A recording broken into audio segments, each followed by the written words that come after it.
Hola, hola, hola, muy bienvenidos a esto que he decidido llamar Millennials Descubren el Psicoanálisis. Un podcast en donde iremos profundizando, investigando, recorriendo y también en muchos casos ojalá entendiendo conceptos del psicoanálisis que desde hace muchos años yo recorro, aprendo y estudio. Mi intención es darle un enfoque freudiano y lacaniano, pero obviamente muy influenciado también por mis más de 15 años de estudio y de práctica en la escuela de José Luis Parise. ¿Por qué Millennials descubren el psicoanálisis? Porque veo que es una muy buena oportunidad aprovechar a la generación que más ha sido acusada de narcisista, podemos decir ha sido bien o mal acusada, no es el punto en este momento, pero sí la ha acusado mucho de ser la más narcisista en la historia, utilizar a esa generación para entender y conectar con la disciplina que más ha aportado respecto al narcisismo y también respecto a la cura de eso. Entonces, a través de la generación llamada los millennials, conectarnos con el psicoanálisis y a través del psicoanálisis atravesar a eso llamado narcisismo. Siguiendo el planteo de tener un enfoque freudiano respecto a la investigación del psicoanálisis, al fin y al cabo es el fundador de tal disciplina y pretender que se puede dejar afuera a Freud sería directamente un contrasentido total, propongo que entremos a conocer el psicoanálisis y a esta disciplina a través de la misma lógica que él utilizó para explicarnos y develar al psiquismo humano. Freud nos habló muchísimas veces de la metáfora del arqueólogo que va descubriendo una ciudad antigua. Y con esa metáfora trataba de explicarnos el trabajo sobre el psiquismo humano, sobre la develación de los secretos de la mente humana. ¿Qué nos decía? Que cuando uno va a, digamos, como arqueólogo, a meterse en lo que sería la investigación de una ciudad antigua, lo primero que va a ver, ¿qué es? Las cuestiones más recientes, lo que está en la superficie, lo que ha pasado más recientemente. Y cuando va profundizando en la investigación, va encontrándose con las raíces de esa ciudad. Ahora, vamos a ver que lo más reciente está absolutamente influenciado por lo anterior. Y cuanto más profundicemos y lleguemos hacia lo más hondo de esa ciudad, hacia lo más antiguo de esa ciudad, más veremos la causa de los problemas que hoy en la actualidad nos encontramos. La misma lógica podemos utilizar y tenemos que utilizar para comprender al psiquismo humano, ya que las cuestiones más actuales nos muestran que son directamente consecuencia de lo que en los tiempos más primigenios de un psiquismo sucedieron. En la investigación del psicoanálisis yo propongo que realicemos la misma lógica. Tomemos los textos más actuales de Freud para ir entendiendo poco a poco el desarrollo de su obra teórica y práctica. ¿Qué es lo que primero propongo para que entremos como introducción? El texto llamado Compendio del Psicoanálisis o Esquema del Psicoanálisis. Tiene distintos nombres de acuerdo a la traducción. En ese texto nos encontramos con un Freud en sus últimos tiempos. Podemos hasta decir que es un Freud que había entendido lo que él mismo había investigado, a diferencia del Freud de 1900 que todavía estaba tratando de entender del todo qué es lo que había descubierto. En 1938, muy cerca de su muerte, Freud publica ese artículo donde él, digámoslo así, nos explica lo que había entendido del psicoanálisis, lo cual es una joya espectacular, porque podemos de primera mano ver cuáles son las conclusiones a las cuales él había llegado, qué cuestiones había entendido que sí iban y al mismo tiempo había dejado por fuera muchos de los desvíos que durante su investigación fue encontrando. En ese artículo nos introduce a conceptos muy fuertes. Uno de los primeros que pone en juego es cuáles son los requisitos para entender y comprender y ver en su más potente eficacia al psicoanálisis. ¿Qué nos dice?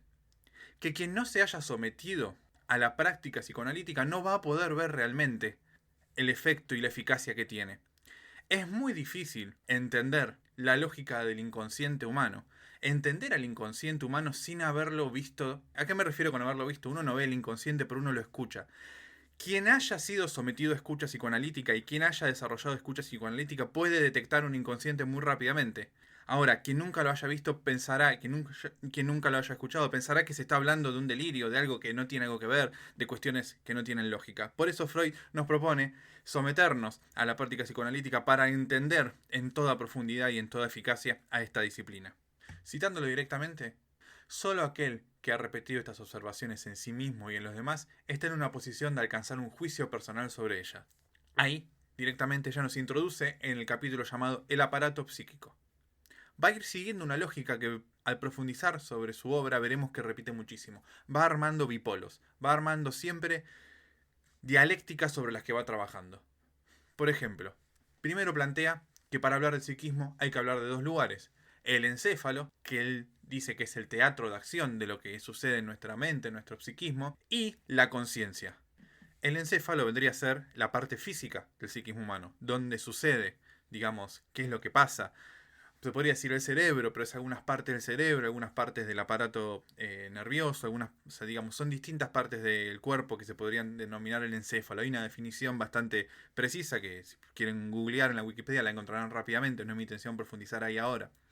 Pero nos dice también que la conciencia, que es el otro polo del psiquismo, no ha sido encontrada en ese encéfalo. Y esto es algo que Freud dijo en 1938 y hoy en día, en el 2019, seguimos encontrando. No hay alguna ciencia que haya logrado encontrar a eso que llamamos conciencia en el cerebro humano.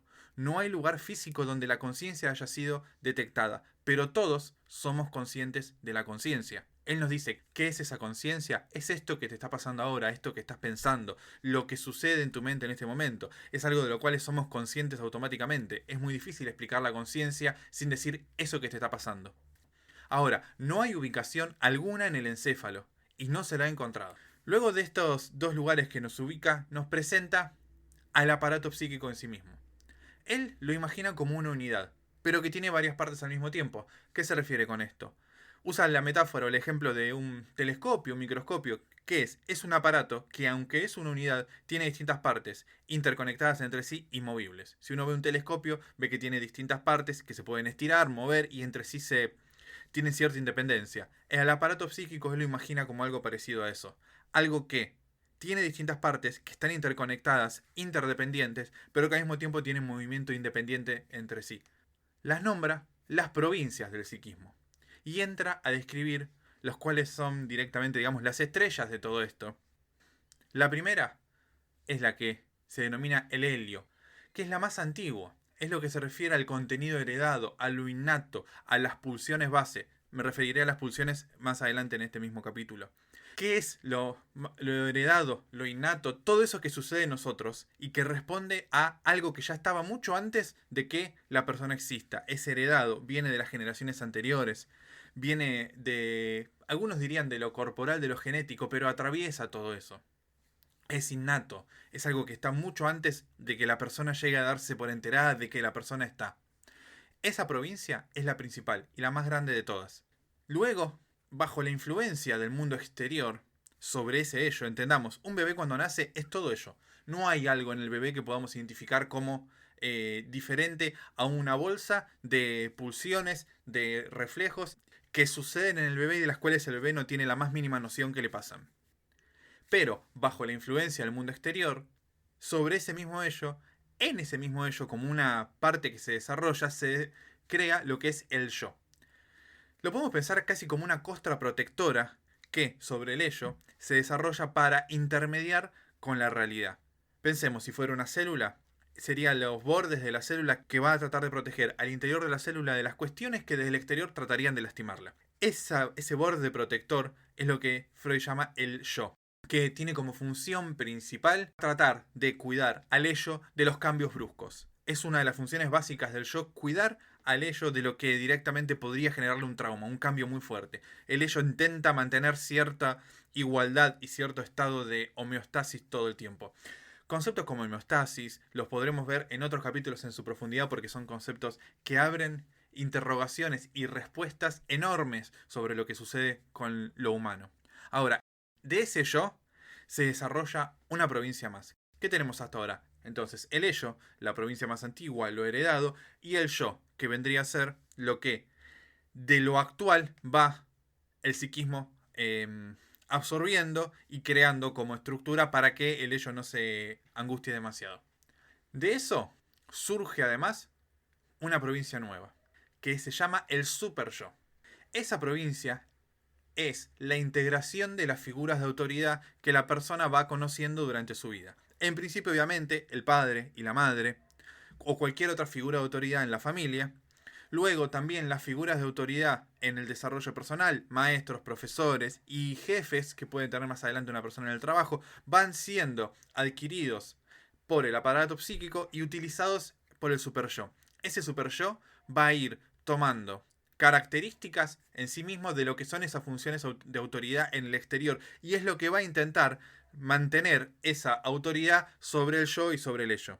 Podemos decir entonces, habiendo visto estas tres provincias, que el yo es correcto, está bien formado, digamos, si satisface al ello, al super yo y a la realidad. ¿Qué significa esto? Tiene que lograr mantener en control todas las pulsiones del ello. Tiene que lograr satisfacer lo que el super yo le dice que tiene que hacer, lo que las figuras de autoridad le fueron diciendo que tiene que hacer y que no hacer. Y tiene que también satisfacer a lo que la realidad le pide. Pero hay algo más que podemos ver en todo esto. ¿Qué sucede? Vimos que el ello viene de lo heredado. El yo va armándose con lo que en lo actual va sucediendo y va ayudando como capa protectora. El super yo viene de las figuras de autoridad. O sea, en ninguna de esas tres cuestiones está la persona. Está quien supuestamente es dueño de ese psiquismo. Porque todo lo que sucede va viniendo de otros lugares. De lo anterior, de lo actual que va sucediéndole, o de las figuras de autoridad. ¿Dónde está el sujeto, la persona? ¿Qué? ¿Dónde está uno mismo en todo eso? Si en realidad cada una de esas cuestiones vienen de otros lugares. Otros lugares que de ninguna manera podemos confundir como algo propio, como algo de la persona. Simplemente son cosas que va adquiriendo con los años, de las cuales podemos decir, en algún momento, si así lo decide, tendrá que apropiarse. Avanzamos con el siguiente capítulo de este mismo texto. Él lo denominó teoría de los instintos o teoría de las pulsiones. Este es un tema complejo en las traducciones de Freud, como en cualquier disciplina que tenga tanta traducción. Hay muchas traducciones de conceptos claves de Freud. Muchos traducen a los instintos como pulsiones o a las pulsiones como instintos. El instinto podemos entender que es algo animal y la pulsión vendría a ser algo humano. En otros textos, Freud se refiere a las pulsiones como los mitos del psicoanálisis, los pone en ese nivel. Cuanto más avancemos en estos capítulos, cuanto más avancemos en el desarrollo de este podcast, más iremos entendiendo la fuerza que tiene que Freud haya dicho que las pulsiones son los mitos del psicoanálisis. Yo prefiero usar la terminología pulsiones para referirnos a lo que en otros lugares verán como instintos, pero depende de la traducción que encuentren. Freud, en lo que es la teoría de las pulsiones, nos dice que él ha ido descubriendo en la investigación muchas pulsiones en el humano, pero que llegó a reducir esas pulsiones a dos básicas. Una, la que en lo humano trata de separar lo que sea que haya ahí, y otra que trata de unir. Son las dos fuerzas básicas que él detecta en el psiquismo humano. Al mismo tiempo dice que las ve en otros lugares en la naturaleza, que se pueden ver. Y podemos verlo. Hay una fuerza al mismo tiempo súper explosiva en el universo que está dividiendo el universo y expandiéndolo más y más y más y haciendo que las galaxias se alejen cada vez más y más y más. Podemos entender que esa es la fuerza divisoria. Y al mismo tiempo está una fuerza que trata de unir todo, de que todo se vuelva a juntar, que sería la fuerza de la gravedad. Esas dos fuerzas están constantemente en lucha en el humano. Una que intenta destruir y una que intenta unir. Las ha denominado, por un lado, la pulsión de muerte, y por otro lado, lo que es el eros, la pulsión de vida. La pulsión de muerte es algo que cualquiera que prenda la televisión, abra una página de internet, abra Twitter, Facebook o cualquier lugar donde haya humanos, la verá como la fuerza más poderosa en lo humano. Hay algo en lo humano que nos lleva siempre hacia tratar de destruir lo que haya ahí. Freud esto lo plantea de una forma muy inteligente y muy bien desarrollada en lo que es el artículo, el texto, más allá del principio del placer.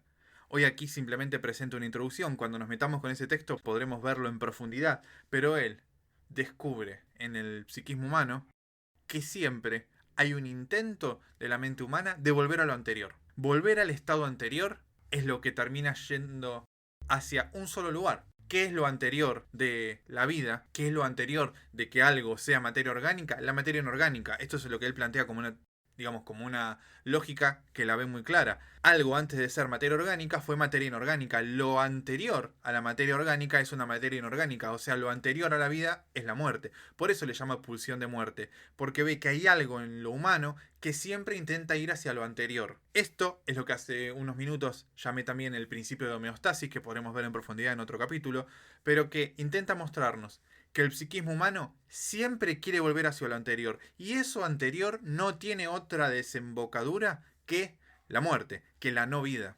Del otro lado tenemos a eso que se le podría llamar pulsión de vida o eros. Eso que en el humano nos lleva a tratar de extender la especie al fin y al cabo. En lugar de la pulsión de muerte que intenta volver a lo anterior, volver hacia el estado anterior, volver hacia el estado inorgánico, o sea, ir hacia la muerte, tenemos en nosotros también, y hasta podemos decir, tenemos en cierta forma porque fue agregado por la cultura, porque en el estado básico humano solamente vemos pulsión de muerte, esto digo de nuevo, lo podemos profundizar en otro capítulo, pero entendamos, en el estado innato del humano, en el estado automático, recién salidos del horno, no hay en nosotros alguna pulsión de vida. No hay un intento del humano de aferrarse a la vida. La vida y el deseo de vivir nos es puesto, podemos decir, por la cultura. Esa pulsión de vida llamada Eros es la que directamente va a tratar de unir cuestiones y va a tratar de extender a la especie. Mientras tanto tenemos una pulsión de muerte que intenta frenar y mantener las cuestiones en el estado anterior. Nos cuenta también que la proporción de esas dos pulsiones son clave en la formación de un humano. ¿Por qué? Porque si vemos, por ejemplo, un acto sexual, podemos ver que tiene bastantes cuestiones, digamos, hasta agresivas, pero al mismo tiempo tiene mucha ternura y mucha intención de reproducir, de unir. Pero si en una persona la pulsión de muerte, la pulsión agresiva es muy baja, quedaría, digamos, como lo dice Freud directamente, como un timorato. Al mismo tiempo, si no tiene la pulsión de vida que equipare un poco la cuestión, sería simplemente una persona violenta. Podemos entender entonces que la proporción de las dos pulsiones es muy importante. Otro de los ejemplos que cita es el de alimentarse. Cuando uno come, está destruyendo las cuestiones, pero las está destruyendo para unirse a eso y entonces obtener más energía, más vida. Ese choque entre las dos pulsiones es constante y lo veremos en muchos momentos del desarrollo teórico de Freud y lo veremos también en muchos lugares en la vida cotidiana. Porque es en la vida donde hay que ver en función al psicoanálisis. No es simplemente una cuestión teórica que nos va a ayudar a entender mejor, sino que es una herramienta, una disciplina que nos permitirá trabajar sobre nosotros mismos, resolver problemas que llevamos en nosotros y también operar sobre la realidad, logrando eficacia en donde muchos otros solamente tienen problemas. Si llegaron hasta aquí escuchando, se los agradezco muchísimo y les propongo que nos encontremos en próximos capítulos, en donde iremos, además de profundizando en los textos de Freud, viendo en lo que es la cultura popular, en lo que es la cultura pop, distintas cuestiones que nos representan funciones del psiquismo humano mientras van contando otras cuestiones. Yo he visto varios ejemplos que me gustaría trabajar en profundidad en distintos capítulos. Por ejemplo, si alguno ha visto Game of Thrones, sería muy interesante entender la función de The Wall, del muro, como la función de la represión en el psiquismo humano. Y qué sucedió en la historia de Game of Thrones con ese mismo muro. Que sigue la misma lógica que Freud nos ha enseñado sobre la represión, uno de los conceptos base y clave en la disciplina psicoanalítica. Hay muchos más lugares, podemos ver si han visto la serie Billions también, las relaciones entre los personajes y qué sucede con ellos y qué es lo que tratan de satisfacer en cada cuestión que hace. Podremos usar todo eso ya que, ¿qué sucede? Esas obras han sido creadas por personas que están bajo las mismas leyes que el psicoanálisis ha develado. Entonces, no pudieron hacer otra cosa que manifestar sobre sus creaciones lo que en su psiquismo sucede. Entonces podremos ver en distintas cuestiones, obras literarias, series o películas o lo que decidamos utilizar como material de trabajo, los conceptos de Freud aplicados y viendo cómo suceden y cómo van siguiendo las cuerdas que el psicoanálisis ha develado hace ya tantos años. Como primer capítulo e introducción, hasta aquí hemos llegado por hoy, ya que capítulo a capítulo, periódicamente, iré profundizando, iremos viendo cada vez más conceptos de esto que los millennials recién estamos descubriendo. Muchísimas gracias y hasta la próxima oportunidad.